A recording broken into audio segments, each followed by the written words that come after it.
ये किलर इस लड़की को किडनैप करके इसको तेज धार नाइफ से काटने वाला होता है, लेकिन तभी वो देखता है कि लड़की ना तो डरी हुई है और ना ही रो रही है। ये देखकर किलर उससे भी बड़े चाकू से उसे काटने का सोचता है। इतने बड़े चाकू को देख लड़की हंसने लगती है, जिससे किलर उससे गुस्से में पूछता है कि तुम क्यों हंस रही हो, जिस पर लड़की किलर को कहती है कि तुम मुझे नहीं मार सकते क्योंकि मेरा बॉयफ्रेंड मुझे तुमसे बचा लेगा। इस लड़की का नाम दामिनी है, जो स्टेशन पर अपने बॉयफ्रेंड के आने का इंतजार कर रही है, लेकिन उसी टाइम एक किलर वहाँ आकर दामिनी के चेहरे पर स्प्रे मारकर उसे बेहोश कर देता है। लेकिन दामिनी के पूरी तरह से बेहोश होने से पहले वो मुस्कुराती है, क्योंकि उसने अपने ब्लाइंड बॉयफ्रेंड को उसी स्टेशन पर आते देख लिया था। लेकिन किलर जब देखता है कि वो बंदा अंधा है तो वो चुपके से दामिनी को उठाकर वहाँ से ले जाता है, जिससे गौतम को थोड़ा शक होता है और वो दामिनी को आवाज देता है। ऐसे ही थोड़ा इधर उधर ढूंढने पर उसे दामिनी की रिंग मिल जाती है, जिससे उसका शक यकीन में बदल जाता है कि उसकी गर्लफ्रेंड दामिनी किसी मुसीबत में है। अब आगे क्या होता है चलिए जानते हैं दोस्तों। तो कहानी की शुरुआत एक सुनसान जगह से होती है, जहाँ इस कहानी का साइको किलर एक लड़की को बिस्तर पर लिटाकर उसके हाथ पैर बांधकर बिना उससे बात किए उसका सर धड़ से अलग कर देता है। उसके बचे हुए शरीर को ले जाकर एक जगह पर रख देता है। सुबह यह मामला पुलिस तक पहुँचता है। पुलिस एक्शन में आती है और सारी फॉर्मेलिटीज को पूरा कर वहाँ से चली जाती है। इसी शहर में हमारा हीरो गौतम भी रहता है, जो देख नहीं सकता, मगर उसे दामिनी नाम की एक रेडियो जॉकी को सुनना काफी पसंद था और वो अक्सर उसका शो सुनता रहता था। दामिनी को सुनते सुनते गौतम को उससे प्यार हो गया था, लेकिन अभी तक ये सिर्फ वन साइडेड लव था। गौतम को अच्छी तरह से मालूम होता है कि कब किस समय दामिनी कहाँ जाने वाली है और आगे क्या करेगी, इसीलिए वो अपने दोस्त राजनायकम की मदद से उसको फॉलो करता रहता है। इसी दौरान दामिनी को फॉलो करते हुए वो एक शादी में पहुंच जाता है। गौतम गाना गाकर उसे इम्प्रेस करने की कोशिश भी करता है। थोड़ी देर में वो दामिनी को प्रपोज भी कर देता है, लेकिन दामिनी उसके प्रपोजल को शुरुआत में ठुकरा देती है। पर गौतम के काफी रिक्वेस्ट करने के बाद दामिनी उसे कहती है कि अच्छा ठीक है, कल मैं एक जगह पर जाने वाली हूँ, अगर तुम उस जगह का पता करके वहाँ मुझे मिल गए तो मैं तुम्हारे प्रपोजल को एक्सेप्ट कर लूंगी, साथ ही मान लूंगी कि तुम मुझसे सच्चा प्यार करते हो। साथ ही उसे हिंट देते हुए वो गौतम को कल का प्रोग्राम ध्यान से सुनने को बोलती है। अगले दिन गौतम पूरे ध्यान से रेडियो पर दामिनी का प्रोग्राम सुनता रहता है। दूसरी तरफ दामिनी रात के समय गौतम का एक रेलवे स्टेशन पर इंतजार कर रही थी, क्योंकि उसे पूरा भरोसा था कि गौतम जरूर आएगा। मगर काफी देर तक इंतजार करने के बाद भी गौतम नहीं आता और उसके बदले वो साइको किलर वहाँ आ जाता है, जो दामिनी के चेहरे पर स्प्रे करके उसे बेहोश कर देता है। लेकिन बेहोश होने से पहले दामिनी गौतम को वहाँ आते हुए देख लेती है और उसके चेहरे पर एक मुस्कुराहट आ जाती है। गौतम दामिनी के पास आते ही उसके परफ्यूम की खुशबू को सूंघ लेता है। गौतम दामिनी को आवाज लगाते हुए बेंच की तरफ बढ़ता जाता है, मगर दिमाग से शातिर साइको किलर बड़े ही शांति से दामिनी को अपने कंधे पर उठाकर गौतम के सामने से निकल जाता है। ये सीन सुनने में जितना अच्छा लग रहा है, उससे कई गुना ज्यादा ही बोन चिलिंग एक्सपीरियंस देने वाला है। खैर, गौतम को लगता है कि यहाँ कुछ तो गड़बड़ है, इसलिए वो पुलिस को कॉल करके यहाँ बुला लेता है और जो हुआ वो बताते हुए कहता है कि दामिनी को उसी साइको किलर ने अगवा कर लिया है। वहीं वो साइको किलर दामिनी को एक जगह लाकर उसके हाथ पैर काटने को तैयार ही था कि तभी उसकी नजर दामिनी के चेहरे पर जाती है, जिस पर किसी प्रकार का कोई डर नहीं था, बल्कि वो उल्टा मुस्कुरा रही थी। किलर उससे पूछता है कि तुम मुस्कुरा क्यों रही हो और तुम्हारे चेहरे पर कोई डर क्यों नहीं है। दामिनी उसे बताती है कि आज से ठीक 7 दिन बाद मेरा जन्मदिन है और मेरे जन्मदिन तक अगर मैं गौतम तक नहीं पहुंच पाई तो वो मुझे कहीं से भी ढूंढ निकालेगा। ये सब सुनकर किलर दामिनी को नहीं मारता और उसके चैलेंज को स्वीकार कर लेता है। थोड़ी देर बाद किलर बाहर जाकर एक प्रोस्टिट्यूट को बुक करता है और बेहोश करके अपने यहाँ ले आता है। दामिनी की जगह उसके हाथ पैर बांधकर उसका भी सर धड़ से अलग कर देता है। इतना सब करने के बाद किलर दामिनी से कहता है कि जब गौतम तुम्हारी खोज करते हुए यहाँ आएगा तब मैं उसका सर काट के तुम्हारे हाथ में और तुम्हारा सर काट के उसके हाथ में रख दूंगा। अगले दिन किलर प्रोस्टिट्यूट की बॉडी को बाहर फेंक देता है। जल्दी ही पुलिस भी वहाँ पहुँच जाती है। पुलिस ऑफिसर मुथु कमिश्नर को बताता है कि दामिनी के पिता ने कंफर्म किया है कि ये बॉडी दामिनी की नहीं है। बॉडी की बात सुनकर गौतम भी वहाँ पहुँच जाता है और स्मेल से वो भी समझ जाता है कि ये दामिनी नहीं है। गौतम फौरन सुशीला नाम की साइकेट्रिस्ट के पास जाता है। जाकर वो उन्हें बताता है कि दामिनी अभी भी जिंदा है। डॉक्टर सुशीला बताती है कि ऐसा होना तो नहीं चाहिए, क्योंकि वो किलर जिस भी लड़की को किडनैप करके ले गया है उसे मारकर ही छोड़ता है। फिर दामिनी के केस में ऐसा क्या अलग हुआ। साइकेट्रिस्ट गौतम को हौसला देते हुए कहती है कि 1.5 साल से पुलिस उसके पीछे पड़ी है, मगर अभी तक उसे नहीं पकड़ पाई। शायद इस बार तुम उसे पकड़ सकते हो। लेकिन फिर भी गौतम पुलिस कमिश्नर के पास जाता है उनसे मदद मांगने के लिए। वहीं पर अकबर नाम का कांस्टेबल उसे कमला नाम की एक एक्स पुलिस ऑफिसर के बारे में बताता है, जो पहले इस केस पर काम कर चुकी थी। कमला का पता निकालकर गौतम फौरन उसके घर पहुंचता है और उसे दामिनी के बारे में सब कुछ बता देता है। लेकिन कमला उसे यहाँ आने के लिए मना कर देती है, साथ ही उसे अनाप शनाप बोलने लगती है। दरअसल एक एक्सीडेंट में कमला ने अपने दोनों हाथ पैर खो खो दिए थे। इसके बाद से वो व्हीलचेयर के हवाले हो गई थी। इससे गुस्सा होकर गौतम उसे एक थप्पड़ मारकर वहाँ से चला आता है। दूसरी तरफ पुलिस वाले भी उस प्रोस्टिट्यूट के इलाके में पहुंचकर एक औरत से पूछताछ करने लगते हैं। औरत कहती है कि कल रात रानी ने मुझे फोन किया था और बता रही थी कि वो अपने कस्टमर के साथ है। उसका कस्टमर उसे अच्छी सी गाड़ी में कहीं ले जा रहा था। वो दिखने में भी काफी अच्छा था। इस तरह की कुछ जानकारी इकट्ठा कर पुलिस को पता चलता है कि किलर एक अमीर आदमी है। उसकी उम्र तकरीबन 28 से 30 साल के आसपास की है। उसकी 1 या 2 लग्जरी कार भी होगी। खैर उसी रात कमला अपनी माँ के साथ गौतम के घर पहुँचती है। इस बार उसने सोच लिया था कि वो गौतम की मदद करेगी और अब वो एक भी लड़की की जान नहीं जाने देगी। कमला कहती है कि सबसे पहले तो हमें इस केस की पूरी जानकारी इकट्ठा करनी होगी, जो कि अभी सीआईडी के पास है, इसलिए हमें वहाँ से सारी जानकारी लानी होगी। दरअसल 1.5 साल पहले वो इस केस पर काम कर चुकी थी। इसी वजह से उसे मालूम था कि सबूत और डिटेल्स कहाँ रखे हैं। कमला की मदद से गौतम सीआईडी के ऑफिस तक पहुँच जाता है। जब गौतम अलमारी खोलने ही वाला होता है तब एक आदमी पीछे से उसे पकड़ लेता है। तभी मुथु अपने घर की चाबी वापस लेने के लिए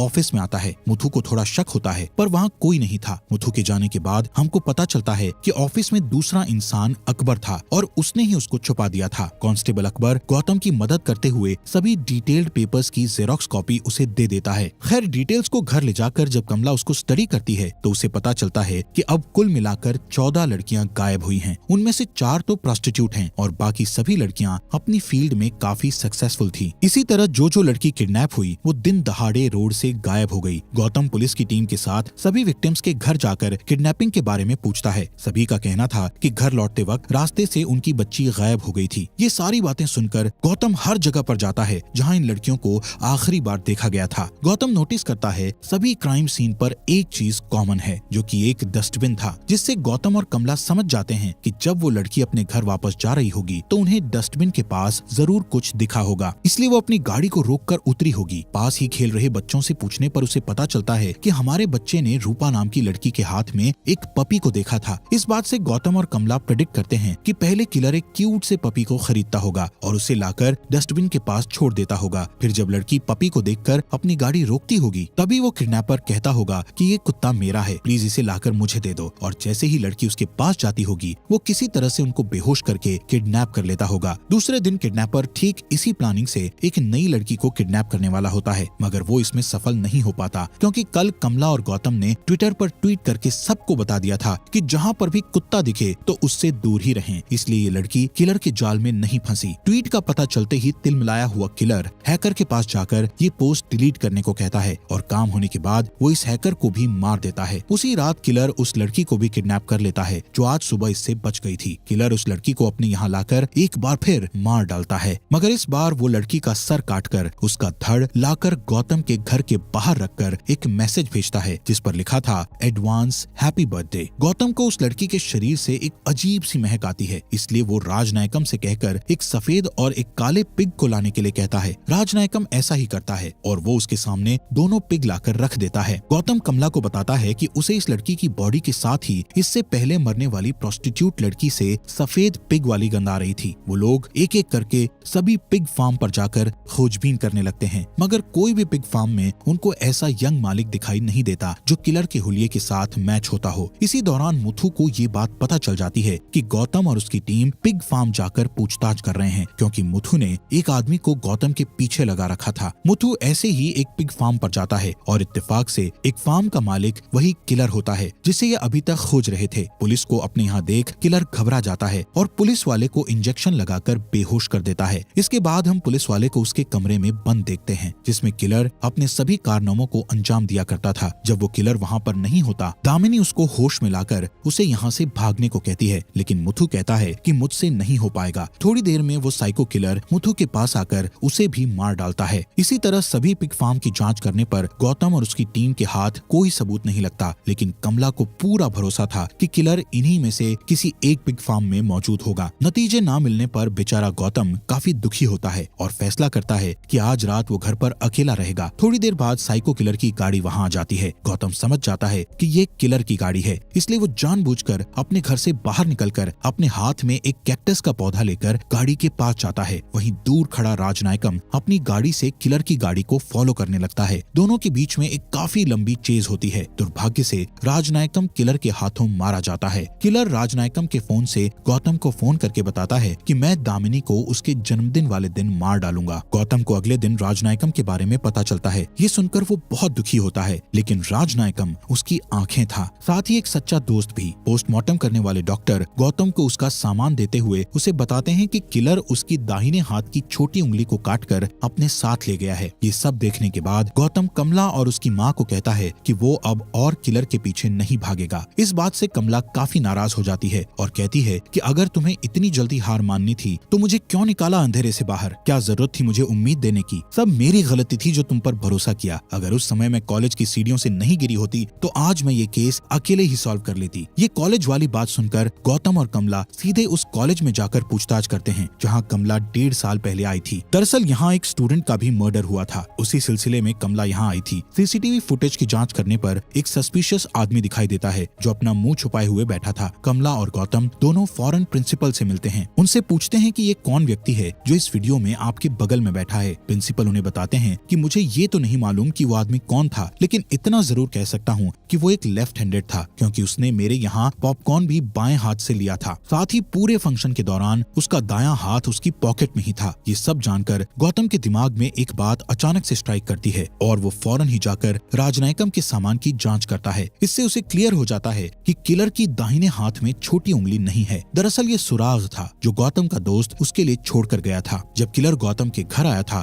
तभी गौतम ने उसकी गाड़ी का माप ले लिया था। इसी की मदद से वो अलग अलग कार बनाने वाली कंपनियों में पूछताछ करता है और आखिरकार उन्हें सफलता मिल जाती है। एक कार कंपनी वाला बताता है कि ठीक आपके बताए अनुसार अंगुलीमाल नाम का एक आदमी है जिसके नाम एक होटल है और एक पिग फार्म भी है। किलर का पता कर कमला और गौतम उसी पिग फार्म पर जाते हैं, मगर वहाँ उन्हें पता चलता है कि अंगुलीमाल अभी बाहर गया है। इसी मौके का फायदा उठाकर गौतम उसके ऑफिस की छानबीन करने लगता है। इसी खोज पड़ताल में गौतम को एक मैप मिलता है जो लाकर वो कमला को दिखाता है। यहाँ से सीन शिफ्ट होता है और हम एक बार फिर दामिनी को देखते हैं इस बंद कोठरी में। दामिनी को एक औरत दिखती है जो कई सालों से यहाँ कैद है। दामिनी के पूछने पर वो बताती है कि मेरा नाम रेचल है। रेचल अंगुलीमाल की टीचर थी। अंगुलीमाल एक अनाथालय में बड़ा हुआ था। बचपन में रेचल ने किलर को सजा दी थी। उसी का बदला अंगुलीमाल आज उससे ले रहा है। दूसरी तरफ कमला मैप पर माचिस की तीलियां लगाकर गौतम के लिए मैप को समझने में आसान बना देती है। गौतम भी उंगलियों के सहारे मैप को याद कर लेता है। गौतम और कमला ठान लेते हैं कि ये दोनों जाकर दामिनी को वहाँ से छुड़ा लेंगे। कमला दिशा बताती है और गौतम ड्राइविंग करता है। अंगुलीमाल दामिनी को एक जगह लाकर एक कुर्सी पर बैठा देता है और उसके सामने उसकी टीचर रेचल भी होती है। असल में अंगुलीमाल के बचपन में जो घटना हुई थी उसको रिक्रिएट करता है। उसकी टीचर रेचल ने उसे बचपन में मास्टरबेट करने के लिए सजा दी थी। उस दिन टीचर रोज उसे 60 बार मारा करती थी। अंगुलीमाल अपने टीचर के सामने गिड़गिड़ाने लगता है कि टीचर मुझे माफ कर दो, मुझसे गलती हो गई। जिस ड्रामे के बाद अंगुलीमाल अब दामिनी को मारने की तैयारी कर रहा था कि तभी दामिनी उससे सवाल पूछती है कि जो पुलिस वाले की डेड बॉडी पड़ी थी वो कौन था। इस पर अंगुलीमाल उसे बताता है कि जब मुझे गिरफ्तार करके जुवेनाइल होम ले जाया जा रहा था तब उसने मेरे साथ गलत हरकत की थी, इसलिए मैंने उसे मार डाला। गौतम और कमला भी उस जगह तक पहुंच ही जाते हैं। उनके अंदर जाते ही फैक्ट्री के अंदर लगे अलार्म बजना शुरू कर देते हैं। ये जानकर अंगुलीमाल जब गौतम को मारने ही वाला होता है तभी इलाके में पावर कट होती है। असल में कमला की माँ ने इस इलाके की लाइट को काट दिया था। अंधेरे में अंगुलीमाल गौतम को ढूंढने लगता है। अंगुलीमाल गौतम को बुलाते हुए कहता है कि मैं हार गया और तुम जीत गए, या तो मैं तुम्हें मारूंगा या तुम मुझे मार दो। तभी गौतम सामने आता है और अंगुलीमाल उसके पेट में छुरा मारकर उसे घायल कर देता है। गौतम भी बिजली का झटका देकर अंगुलीमाल को बेहोश कर देता है। बेहोश होते ही गौतम उसके हाथ जंजीरों से बांध देता है। उसके बाद गौतम दामिनी को ढूंढकर उसके हाथ पैर खोल देता है और जब ये दोनों यहाँ से भाग रहे होते हैं तब अंगुलीमाल जोर जोर से चिल्लाता है कि टीचर प्लीज मुझे अकेला छोड़कर मत जाओ, मैं अकेला नहीं रहना चाहता हूँ। ये सब सुन दामिनी चाबी लेकर उसकी तरफ फेंक देती है। जब अंगुलीमाल चाबी लेने के लिए आगे बढ़ता है तो उसकी टीचर रेचल चाबी को उठाकर निगल लेती है। अंगुलीमाल उसके पास जाकर उसका पेट फाड़कर खुद को जंजीरों से आजाद कर लेता है। जब तक वो भागकर बाहर आता तब तक दामिनी, गौतम और कमला वहाँ से जा चुके थे। दूसरे दिन पुलिस दामिनी को प्रेस के सामने बैठा देती है। दामिनी से पूछने पर वो अपना बयान देती है कि मुझे उस व्यक्ति में कोई साइको किलर नहीं दिखा, बल्कि मुझे तो एक छोटा बच्चा दिखा जिसे सब ने अकेला छोड़ दिया था और उसके अकेलेपन का फायदा उठाया गया। अगर मैं ही उसकी माँ या बहन होती तो शायद उसे इतना प्यार मिलता कि वो कभी साइको किलर नहीं बनता। इस तरह से वो अपनी सिंपैथी शो करती है। ये इंटरव्यू अंगुलीमाल भी देख रहा था। वो समझ जाता है कि अब जाकर किसी ने उसे समझा है, किसी ने मुझे प्यार की नजरों से देखा। अपनी गलती और हार मानकर अंगुलीमाल एक पहाड़ से कूदकर अपनी जान दे देता है। इसी के साथ आज की फिल्म का यही अंत होता है। बात करें अगर अगर फिल्म की तो हमेशा से पैटर्न देखा जाता है कि जबरदस्त फिल्म या कहानी में राइटर या डायरेक्टर जिसे बुरा बताना होता है उसे बुरा ही बताते हैं, लेकिन शायद उसके साथ ये बताना भी बहुत जरूरी है कि आज वो ऐसा है तो क्यों है। हम अंगुलीमाल को ही देखेंगे तो क्या आप कभी उस व्यक्ति, समाज या लोगों को माफ कर पाते जिसने आपके साथ गलत किया है? एक टीचर का काम सिखाना होता है, लेकिन एक गलती की सजा रोज बार बार देना ये गलत है, जैसा कि हमने इस कहानी में देखा। इसी के साथ ये कहानी यहीं पर खत्म हो जाती है। दोस्तों, हमारे फॉक्स एक्सप्लेनर हिंदी चैनल को सब्सक्राइब करने के लिए आपका दिल से शुक्रिया।